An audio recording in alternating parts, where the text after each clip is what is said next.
तरबूज बहुत लजीज है, मीठा है। हाँ बहुत अच्छा है। मुझे खरबूजा भी बहुत पसंद है। मुझे भी पसंद है। अगर होता तो। रुको मैं ले आता हूँ। नहीं नहीं, मैंने ऐसे ही कहा था। अरे कोई मसला नहीं, गाड़ी हमारे पास है, बस आ जाऊंगा लेकर। नहीं नहीं प्लीज बैठ जाओ, मैं यूं ही कह रही थी, बाद में खा लेंगे।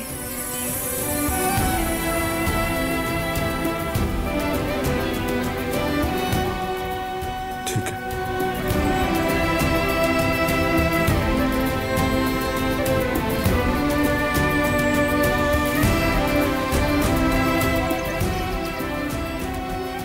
ये जगह कितनी अच्छी है, बहुत अच्छी।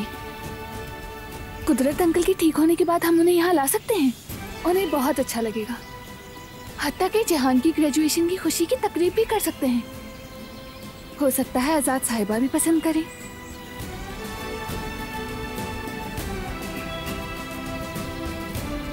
दिलान साहिबा, आपकी रजिस्ट्रेशन करवाई थी, एडमिशन हो गया है। क्लासेस सितंबर से शुरू होंगी। बहुत मुबारक हो आपको।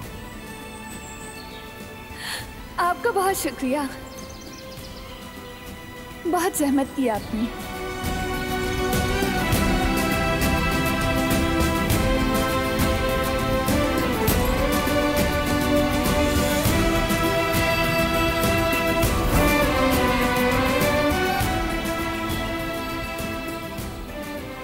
तुम कहाँ खो गए हो?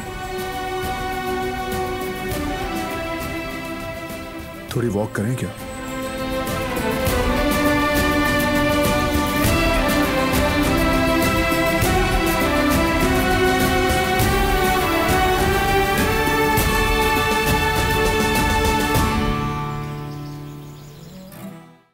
वो कहानियाँ अधूरी जो न हो सकेगी पूरी, उन्हें मैं भी क्यों सुनाऊं, उन्हें तुम भी क्यों सुनाओ।